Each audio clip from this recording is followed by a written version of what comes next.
नमस्कार मेरे साथियों, मैं आज आपको होली क्यों मनाया जाता है, होली क्यों मनाया जाता है, समझिए ना। या होलिका दहन की कहानी क्या है? होलिका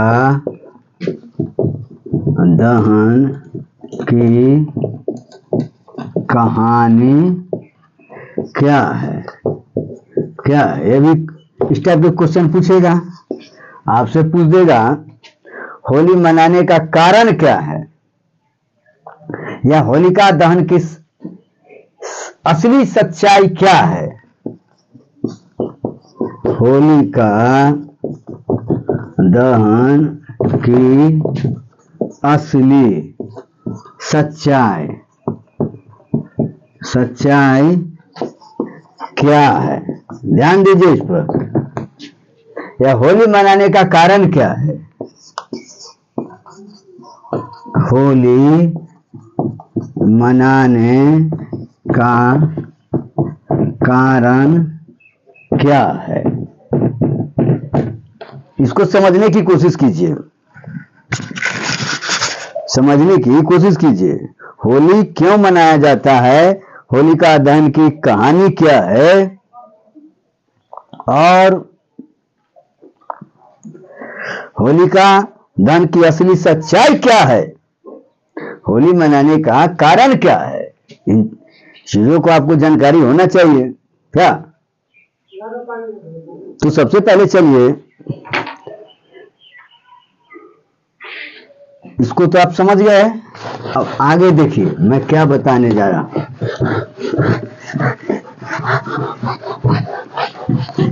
इस पृथ्वी का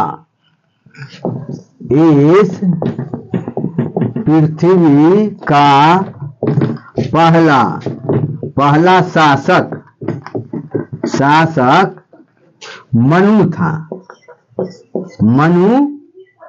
था, जो गरेरिया या चरवाहा परिवार से संबंध रखता था। इनका शासन बहुत ढंग से चल रहा था, सुव्यवस्थित ढंग से मानव का सही सृष्टि और सही दिशा क्या होता है इन्होंने दिया था।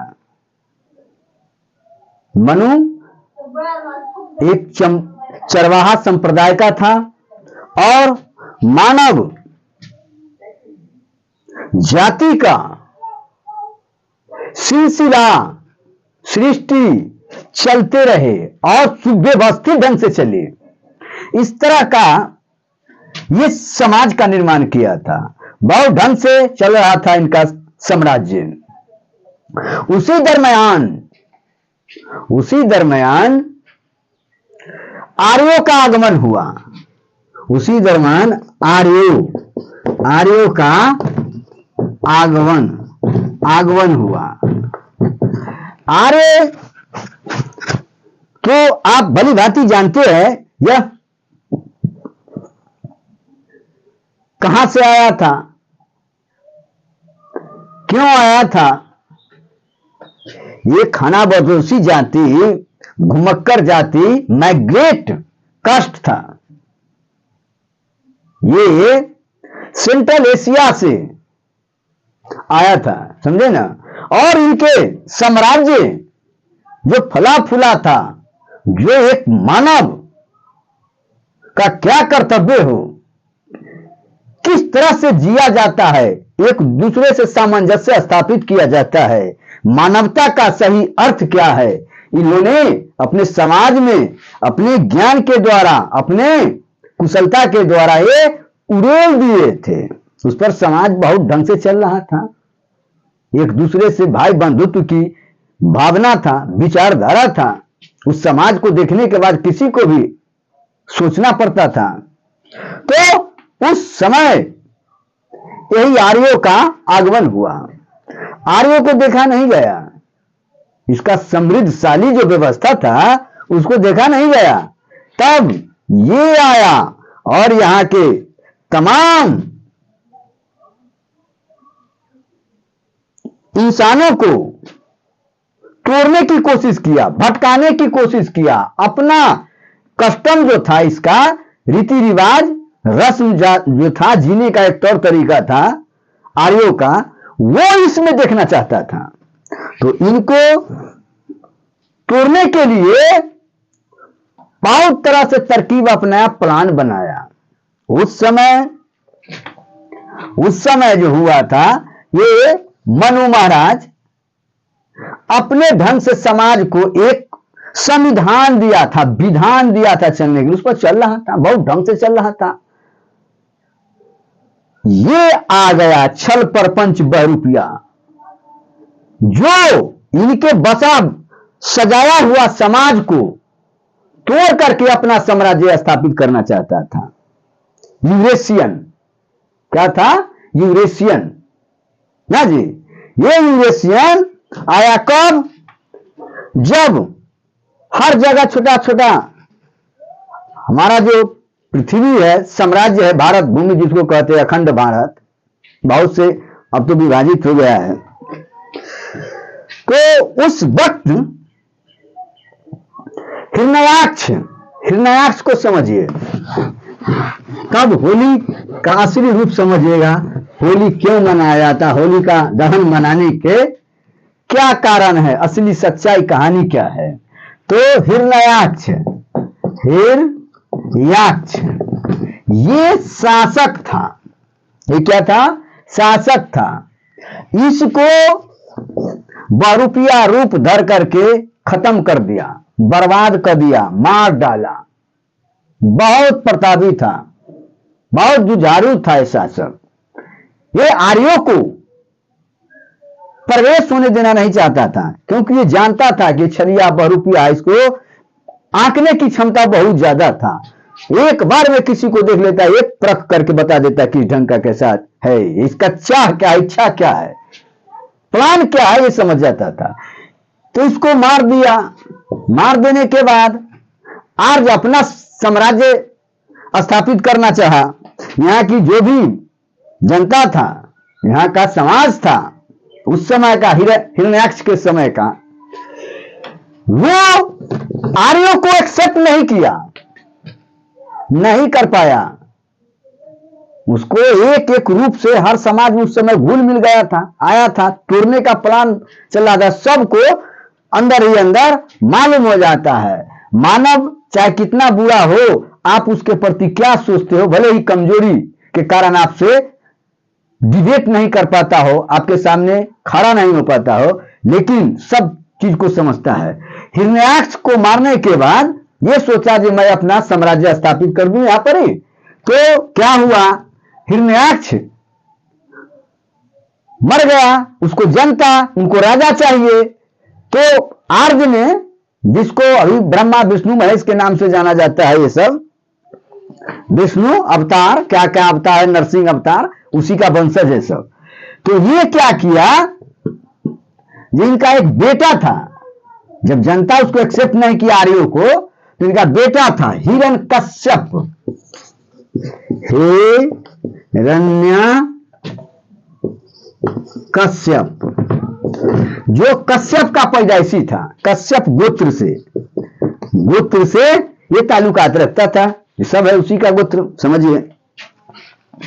तो हिरण्यकश्यप इतना मनोबल वाला शासक था, खदेड़ करके मारना शुरू किया, सबको रगड़ करके बिलगा दिया, तितर बितर किया, इधर उधर शांत कर दिया। तब छलिया रूप धर करके, जिसको आप विष्णु कहते हैं, विष्णु, यही विष्णु, इनके पत्नी, ये चला जाता था राज्य साम्राज्य को संभालने के लिए, इधर उधर शिकार करने के लिए। तो इनके पत्नी जो था, इनके पत्नी से विष्णु जो है बराबर मिला करता था, बराबर। मिला करता था। मिलने के बाद हुआ क्या, इनसे काफी लगाव हो गया। लगाव होने के बाद ये क्या किया, उनके साथ नाजायज नाजायज संबंध बनाकर, नाजायज संबंध बना करके प्रहलाद को जन्म दिया। ये, और राजा को क्या मालूम था, ये बहुरूपिया रूप छलिया छल प्रपंच से बड़ा हुआ। समझ गए ना। तो ये प्रहलाद को जन्म दिया। प्रहलाद, समझ गए ना। ये प्रहलाद जो था, इसको एक बहन भी था हिरण्यकश्यप का, जिसका नाम था होलिका। समझ गए ना, होलिका था। तो ये प्रहलाद इसी नस्ल के मिलता जुलता था। इसको शिक्षा का संस्कार जो दिया तो आर्य ढंग से दिया, आर्य से मिलता जुलता था। उसी में एक नए वंश की उत्पत्ति कर दिया। देखिए प्रहलाद को, और प्रहलाद को नशेरी, गंजेरी, भंगेरी, सोम रस का पूर्ण ज्ञान दे दिया। इधर उधर भटकता था, उसको बेटे को कैप्चर कर लिया था, तो बेटा चला जाता था घूमने, नशेरी टाइप का था, आर्यों के बीच में चला जाता था। इसको बर्बाद कर दिया। यही कश्यप के ही अगेंस्ट इसी से करवा दिया। जैसे मुगल साम्राज्य में देखे है ना, मुगल सम्राट जो था उसमें जहांगीर अकबर को कैसे किया था 1605 में, अगेंस्ट किया था ना। तो ये प्रहलाद जो था इसी से लड़वाने का काम, ये भाग जाता था, उन्मादी टाइप के हो गया था, गंजेरी भंजेरी सब शराब उराब पीता था, और क्या ये गांजा भी पीता था। इस तरह से वो मत वाला अपने घर नहीं जाता था, ये घर नहीं जाता था, तो घर नहीं जाता था, इधर भटकता था। इसको माँ को कश्यप, हिरण्यकश्यप के पत्नी, कोई भी बेटा के प्रति तो दया आता है, तो ये जो थी उनकी पत्नी क्या किया, होलिका जो थी यह क्या थी, ननद थी। क्या थी, ननद थी। इसको भौजाई बताई कि जाओ भतीजा को कुछ खाना उना दे दो या बुला करके ले आओ। ये शाम के समय खोजने गया वीरान जगह पर, जहां आदमी का आवागमन कम होता था, शाम का टाइम था। इसको क्या किया, उन्मादी पियक्कर माइन का यारियो प्लान, इसके साथ बलात्कार कर दिया जबरदस्ती, बाय फोर्सली, और सब असमत को इसको लूट लिया। लूट करके इसको जला दिया। और क्या दिमाग लगाया, समझिए इस बात को, कि ये प्रहलाद को जलाने आई थी, पकड़ करके जला रहा था, जो यह स्वयं जल गया। और नया प्रोपगेंडा बना करके ये अपना, तो इसमें क्या था, इसको भाई को पता चला हिरण्यकश्यप को, तो सबों को क्या किया, पकड़वाया अपनी सेना के द्वारा, जो इसमें कांड में था उसको पकड़वाया। पकड़वा करके और सबको क्या किया, दंड दिया, एक केस छिलवा दिया, टिकी छिलवा दिया, इस पर क्या कर दिया, कालिख लगा दिया। देखते ना, अभी होली होता है तो सब में कालिख लगा देता है, इस तरह से कालिख लगा देता है। और शाम के समय सबको अबीर लगाया। क्या लगाया, अबीर रंग से उसको कालिख लगा करके उसको तहस नहस किया, मान सम्मान को उसको ठेस पहुंचाया। समझ गए ना। और इस तरह से ये अबीर लगवाया। समझ गए ना। ये क्या है, कलंकित है, कलंकित है। इसको इस तरह का दंड दिया। और अबीर का मतलब समझिए, जो वीर न हो उसको अवीर बोला जाता है। तो इस तरह से हमारे समाज को, बहु बेटियों को जलाया जाता है। आप जानते हैं, कभी सबको रात्रि के समय जला जाता है? नहीं जला जाता है। हिंदू धर्म बक बक बक बक कर रहा है, कभी रात्रि के वक्त सबको जला जाता है? नहीं जला जाता है। इसका वैज्ञानिक कारण समझिए। ये आर्यों का प्लान था। हम सबों का पर्व नहीं है। हमारे बहु बेटियों के साथ ये नाजायज किया था, बलात्कार किया था, उसी के याद में ये होली पर्व मनाया जाता है, जिसको आप खूब आनंद लेते हैं। ये नहीं समझते कि हमारे बहु बेटियों के साथ असमत से खेला था। ये शोक मनाने का, प्रकट करने का दिन है। ये बुराई है। अम्बेडकर जी ने तो तमाम चीजों को वकालत किया, आपको समझाया। ये पाखंडवाद के और ऑर्थोडॉक्सी प्रोडक्शन का रीति रिवाज है। इसको समझिए, इसको समाज से निकालिए, इस तरह के गंदी विचारधारा को, समझिए ना। चलिए मैं इसी के साथ अपने विचारों को विराम देता हूं। जय हिंद, जय मूल निवासी, जय बहुजन समाज।